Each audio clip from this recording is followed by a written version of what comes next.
Hey everyone, welcome back to another episode of the Cardboard Herald's Off the Table, a show all about tabletop gaming news, community, and questions. I'm your host, Jack, and let's get to the show. Our first news story is that there's a new study coming out of Baylor University that finds that couples who make art or play board games together release a hormone that is beneficial for their bonding.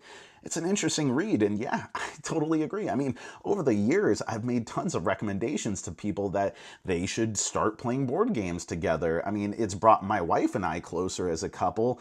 That is until the moment where I pick up the 15-point spot in 5 Tribes, or I get the camel that has the stuffed panda in Jaipur, or I get the bird from the box in Wingspan, and at that point, it's all kind of fire and blood. So your mileage may vary. Next up, we have Weird Giraffe Games, who took down its Kickstarter for Big Easy Busking, stating issues with the campaign.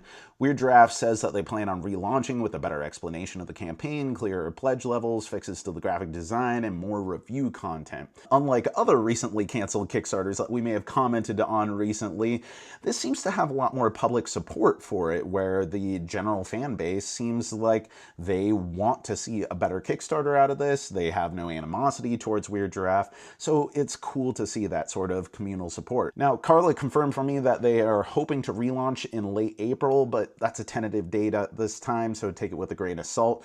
Now, it just so happens that this week on the Cardboard Herald, the most recent episode that we've posted on our podcast feed is with Joshua J. Mills, who's the designer of this game, and that episode is largely about this game. So if you want to learn more, go check that out. He seems like a really cool guy. Now we get into a whole slew of announcements. FFG has announced Star Wars Outer Rim coming out in Q2 2019.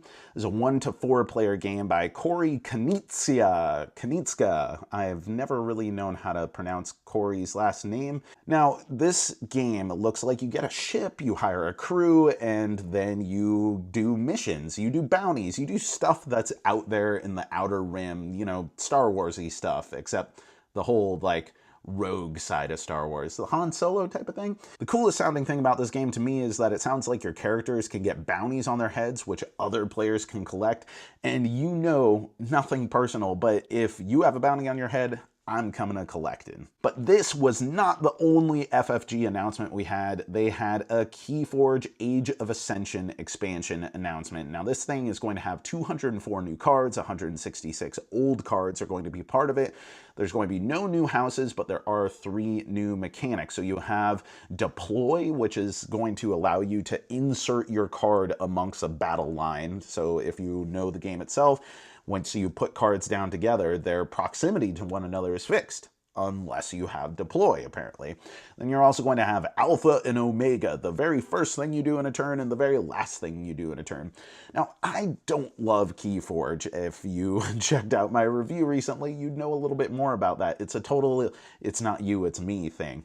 But I'm happy that this is going to be available in some capacity and not have to be reserved for illicit back alley trade deals in which you're using smuggled mongoose as currency, because I think that's the only way that people are actually getting their hands on Keyforge these days. Now, I really want to know here, what are your thoughts as a Keyforge player? Like, are you feeling like your decks are still going to be relatively interesting at this point? I mean, surely they have to make the new stuff exciting and fresh and new, and part of that is making it more powerful. And in traditional CCGs, you have a sort of power creep, but your new cards can be integrated with your old cards, making them once again reevaluated for their relevance. But in Keyforge, if the new stuff is inherently more powerful, then it just makes the old stuff obsolete. Next up, we have Gamelyn Games announcing its next Tiny Epic game as Tiny Epic Tactics. And there is a 12-year-old in me who is so incredibly excited about this game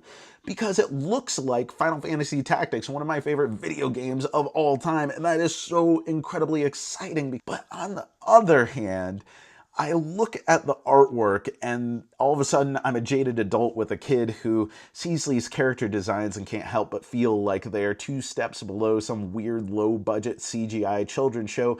Also, that board looks really tight, and My big old gorilla hands are awfully large, and I feel like I'm going to make this an unintentional dexterity game as I'm trying to move pieces around. I don't know. I dig the ambition of the Tiny Epic series, but this one is definitely a wait and see for me. Finally, our last announcement here is something that I've already talked about in the past, but I'm so excited about it that I'll give you any sort of news update that I can. It's that Root has an expansion name and date. The Underworld is coming to Kickstarter by Leader Games on March 14th.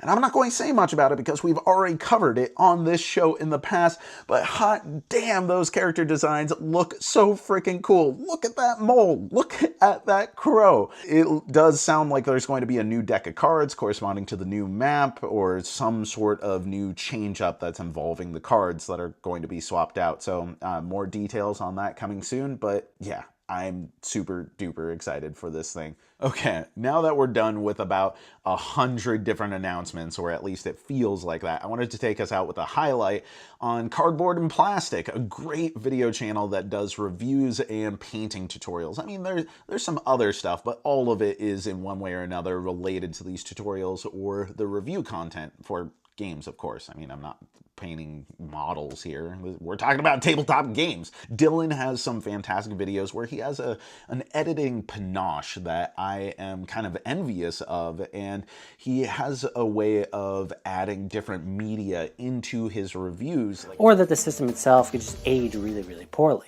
When 900 years old you reach, look as good you will not. That being said, just like the twin sons of Tatooine, the future of Star Wars Legion seems extremely bright. And he uses that humorously, it adds a different dimension, it adds tone, and kind of fleshes things out. Also, he has some really great tutorials for amateur painters like myself. I mean, he's a really good painter, but I've seen a lot of painting videos, and all of them feel like they are talking to someone who is like 10 levels of skill above me. And he breaks it down in a way that I'm able to follow along. So if you're looking to get into a new hobby of painting miniatures, or if you're just looking for a different style of board game review, I think you should check out Cardboard and Plastic. All right, that's going to do it for us today. I just wanted to give the announcement that we had Wingspan's review go up on our channel. I'm super proud of this, but totally, there's a beaver in there, like a legit beaver, and fake birds. And real birds? Well, at least one real bird. I don't know. You'll figure it out. I think it's really cool. It's up on the channel. And of course, you can find all of our other stuff at youtube.com/thecardboardherald or cardboardherald.com. Thanks everyone for watching. This has been another episode of Off the Table. If you got questions about anything that we talked about today, or you want to start a discussion, let us know in the comments below.